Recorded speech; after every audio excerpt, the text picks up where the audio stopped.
Okay, this is taking us through 14.4, the normal curve or normal distribution and the bell curve here. So one thing that we talked about in class was this is the normal distribution curve. And we're talking about the area under the curve, and it represents 100% of the data. Oh, and I believe that was on video 1.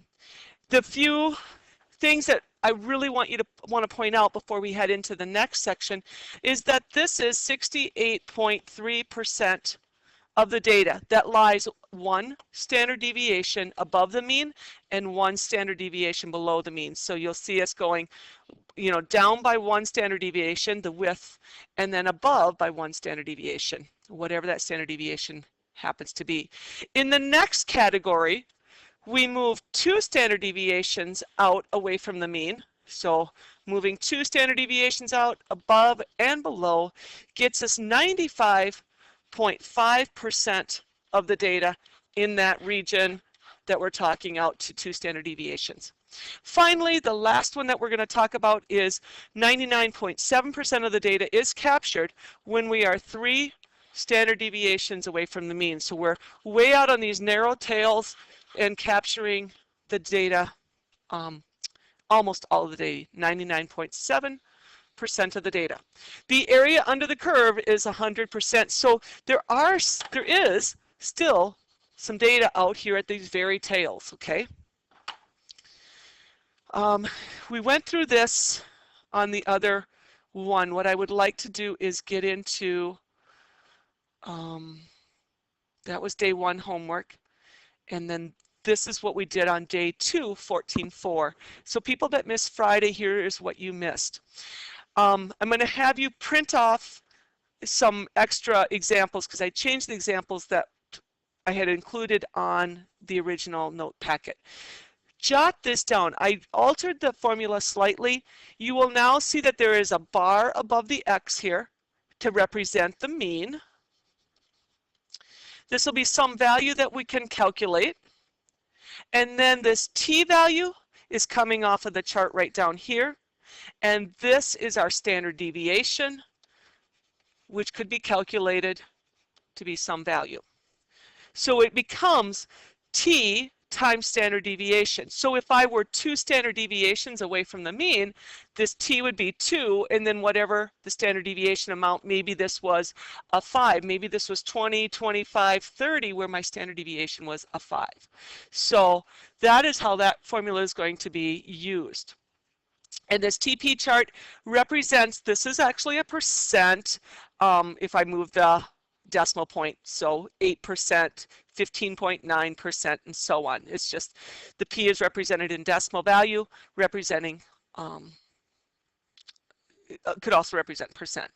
And then T talks about standard deviations. If you take a look at 1, you'll notice that at 1, it comes in at 0.683. 68.3% of the data lies 1 standard deviation above or below the mean, just like we had pointed out when I was talking earlier. When we're at 2, we're at 95.5% of the data. When we're at 3, 99.7% of the data. And finally, when we get out at 4 standard deviations, way out on these tails, 4 standard deviations below the mean here, then we're at 99.99% of the data. So practically all the data is contained in plus or minus 4 standard deviations. So here was the problem I want to take you through. Marguerite determined that the average woman in her math class is 63 inches tall. All the women in her class are between 53 and 73 inches tall. So first thing I wanted us to do is determine what is the standard deviation. It's not given in the information directly, but we can calculate it. So the first thing I noticed is it talked about the average is 63. So my mean, my X bar, is 63. The next thing I read was there's some data endpoints, 53 and 73. All the women in her class are between 53 and 73. I'm going to extend my graph so that I can get out here and talk about x minus 4 standard deviations, and I'm going to extend it above, and so I can talk about x plus 4 standard deviations. Because remember on that PT chart that we were just talking about, when we were down at 4 standard deviations, we were at 99.99% of the data, practically all the data. So we're going to use 4 standard deviations here to help us figure this out. So this would be 73, and this would be a 53 down here. I noticed that this has a distance of 10, and it's broken up into 1, 2, 3, 4 standard deviations. So if I take 73 minus 63, the area above the curve has a distance of 10 units divided by 4 standard deviations, I can calculate out what each standard deviation must be. So 10 divided by 4, that tells me my standard deviation is 2.5 units. Okay, so I'm going to erase this.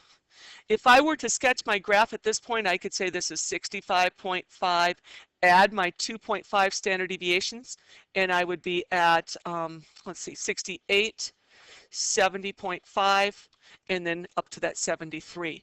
Likewise, we could go down below 60.5, subtract 2.5, and we'd be at 57.5, subtract 2.5, and I'm at 55. Oops, something didn't quite work out there. And then I should be at 53. So it looks like my mistake is right here. 57, 55.5, and then subtract 2.5, and I'm at 53. What percent of the women in the class would be between 60 and 66 inches tall? Well, 60 and 66 inches tall don't happen to lie on the nicest values. 60 and 66. So kind of this area in here. What space would that contain? So here's my 60, here's my 66. And my question is, what percent of the women lie between this? We're going to use this formula right here to help us do this problem. So I'm going to put in, I want to know 66 is my high point. The mean was 63. I'm going to add to 63 a t-value that gets me to 66. So if I subtract 63, just solving, I'm going to pick up 3 equals t times 2.5, divide by 2.5, and t will be equal to 3 divided by 2.5. So grab your calculator and quickly calculate that out. Sorry, I didn't have it done. 3 divided by 2.5 is 1.2. I get a t-value of 1 and 1.2 standard deviations. If I back up and look at the t-chart, so grab your t-chart, 1.2 correlates with 77% of the data. So this, the answer to it, is 77% of the data. T equals 1.2 gives a p-value of 77%. Lastly, what is the probability that a woman chosen at random in her class is between 70.5 and 73 inches tall? So they're looking for this area out here. I'm going to give you a new sketch on that. That was between 3 and 4 standard deviations. So 3 standard deviations above the mean. So X bar plus 3 standard deviations, and then this one was plus 4 standard deviations, got us to 70.5 and the 73. And they want to know what's the probability, or basically what percentage lies in that region. So here's what we should do. think how I want to proceed on this.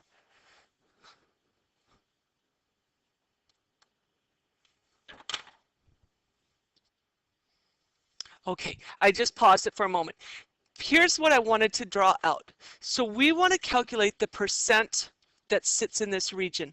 I drew two pictures, one representing 3 standard deviations, one representing 4 standard deviations above the mean. And then I went to my P and T chart and I looked up 3 standard deviations is 99.7% of the data. That would be symmetric over the mean. But I only want the upper half up in here to be accounted for. So I divided by 2 and I came up with the fact that this is 49.85% of the data in this region right in here.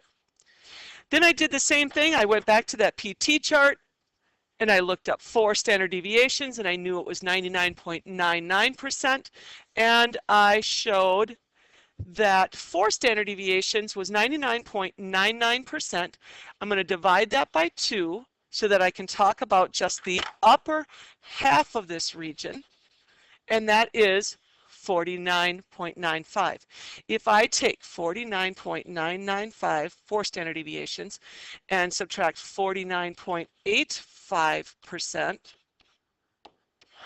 I am left with 0.145%, and that is what this particular value will be. So very, very, very small, but we know that there's very little data up in that area, or very few data pieces sitting up there. This is the last one that we're going to do. A set of 500 values is normally distributed with a mean of 24 and a standard deviation of 2. What percent of the data is in the interval 22 to 26? Well, let's just basically sketch out our normal distribution here. Mean is 24, increasing with a standard deviation of 2. So that makes these 26, 28, 30, 22, 20, and 18. The first question asks, what percent of the data is in the interval 22 through 26? So right in this bandwidth, notice how this is 1 standard deviation above and 1 standard deviation below. That would be 60, oh shoot, I'm losing it, 68.7% of the data, I do believe. 68.3% of the data. I didn't think that sounded right. 68.3% of the data. Next question, what percent of the data is in the interval 20.5 to 27.5? So 20.5 doesn't click right on that, unfortunately, and 27.5 doesn't click right on that. So we're going to have to do some t-values on this. All right, so my endpoint is 20.5, and that's going to be equal to a mean of 24. Subtract off a t-value times the standard deviation of 2, all fitting into that particular formula. Endpoint of the interval, the mean of the interval, and the standard deviation. Okay, calculating this, I'm going to subtract 24. That's going to get me negative 3.5 is equal to negative t times 2, so negative 2 times t. Divide this by 2, and I get a value, divide by negative 2, 1.75. Let's double check, but I think we're going to see the same t-value above. 27.5, our upper limit, is equal to 24, the mean, added with, because this time I'm going to add to get bigger, the standard deviation of 2 times a t-value. Once again, subtract 24. Yep, we're going to see same values coming out of this. Here's 3.5 equals 2t, divide by 2. T will turn out to be 1.75. So I have a t-value of 1.75. Back to the PT chart, 1.75 is right here, and that would be 91.1%.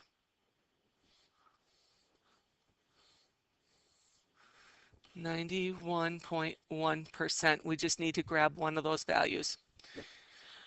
Find the interval about the mean that includes 50% of the data. So C is structured a little bit differently. I want 50% of the data. I'm going to clear this screen. 24, 26, 28, 22, 20, you get the idea. I want 50% of the data. So 50% of the data is a p-value. What is the corresponding t-value of that? So let's go to our table, look up for 50%. I'm going to hit clear on this too. 50%, about closest right here, that has a t-value of 0.7. So t is 0.7. Now I can find the interval or find endpoints on top and bottom using this formula. So my endpoint will be x bar, which is 24, the mean, added and subtracted 0.7, 0.7 times our standard deviation, which was 2 right there. 24 plus or minus 1.4, multiplying those two together. That gives me an upper value of 24 plus 1.4, sorry about that. That's going to give us 25.5 on the upper limit. And then I could go 24 minus the 1.4. It'd be nice if I'd line things up. And that's going to give us 22.6. So our interval that includes 50% of the data is 22.6, carrying up to 25.4. All off of the TP chart using that formula that was there. I think we're going to call it quits. This is probably getting long. Hopefully this helped you out, and good luck, guys.